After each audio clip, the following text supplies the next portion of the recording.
black lines.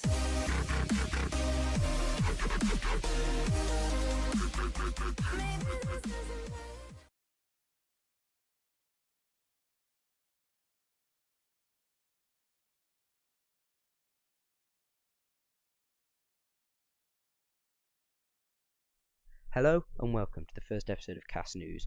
In this series I bring you weekly updates for the best and most anticipated upcoming games, expansion packs and DLC. The main game that we've featured in this series are Titanfall, Destiny, Payday 2, The Elder Scrolls Online, Batman Arkham Knight and Cast Game Videos itself. But obviously other games will have news, so if anything real significant comes out for them, they will be featured as well. I aim to bring you any significant news from release dates to collector's editions. The plan is to make this video weekly, but if any real significant news comes out, I'll make a video just for that and release it that day. Anyway, enough about what this series is, let's get into today's video. The first bit of news is for the game Destiny. Now if for some reason you have been living under a rock and do not know what Destiny is, here's a very quick explanation.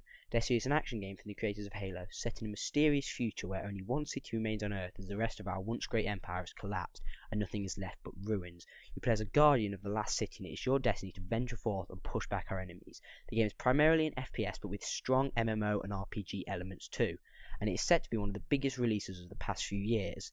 Now you know what the game is, we can move on to the latest news. A few days ago, on Destiny's official blog, a spokesman was asked if we could expect to see a collector's edition, and he replied with, "Ask again next week." This statement almost 100% confirms that Destiny will have a collector's edition. Now the question remains, what will be in this collector's edition? As of now, we are pretty sure that it will contain both physical and digital extras. The digital extras could be anything from new skins to extra missions. The real mystery is what the physical extras will be. It's widely thought that the big bonus in this edition will be a replica helmet similar to the ones worn by the Guardians of the Last City. Others believe they will simply stay simple and will be a statue. What do you think? What would they need to put in the collectors to make you splash your cash? Personally, the helmet sounds pretty cool in my opinion. Comment below. Now, on to the second bit of news for today. This time it's for the upcoming game Batman Arkham Knight. Arkham Knight is the new upcoming game from Rocksteady Studios and is set to be the final game in the Arkham franchise. It follows massive success from the previous games in the series and has a lot to live up to. However, a major plot twist was tweeted today and was leaked on the official Best Buy Twitter account. The tweet read, "Masters Bruce Wayne's son, drive the Batmobile and defend the city from notorious villains, including Harley Quinn and Two-Face if any you have seen the trailers." Obviously, this is a massive spoiler and fans were shocked when they saw this tweet. Is Bruce really dead? Do you actually take control and fight crime as his son? Personally, I can't see it happening. They may do it, but it doesn't feel right that Batman Arkham Knight would stray so far from the actual storyline from the comics of Batman. I may be wrong though. What do you think? Comment below. Now we move on to the final piece of news for today, which is for the massively anticipated The Elder Scrolls Online. As today, Bethesda's marketing executive Pete Hines has spoken up and defended the game's subscription fee, which a lot of gamers have been saying is far too high. At $15 or £8.99 for 30-day subscription, the game is on the fairly expensive side and will soon cost you more than other brand new AAA titles.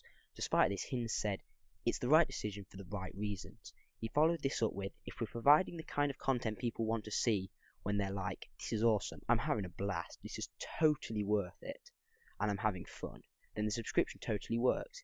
After this, he said, "If we're putting out stuff that doesn't make a case for it, then we have a problem on our hands, and we have failed to meet the value proposition."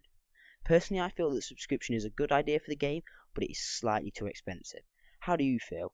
What do you think? Let us know in the description, because after all, this is a massive game that's coming out that will let you enjoy the wonders of Oblivion and Skyrim with your friends, completing quests, killing dragons, hell, killing each other if you want to. It is a very anticipated game, and I think it will be very good, but the subscription, debatable. Anyway, that concludes the first episode of Cast News. I hope you've enjoyed, and I hope you learned something. Please leave a like for this series, and please subscribe to Cast Game Videos. I've been Charlie, and I'll see you in the next video. One final thing I want to say is, this is the first video I've done in this series. I don't know if you can tell, I was a bit stuttery at some points. I tried to do the best I could talking, but what I really want to know is, in this series, do you think I should make the news longer for each part? Should I do a little bit more talking? Like, I tried to keep it brief this episode to just let you know and then link it so you could go and look further in yourself, so you could see what I told you, and then you could go find out more? Or do you want me to go into full detail every episode? Which idea do you think is best, going into full detail, or just letting you know what happens, giving you a bit of an idea, and then letting you go discover for yourself? Let me know. As I said before, I've been Charlie, and I'll see you in the next video. Keep very quiet, anything to my mouth is some kind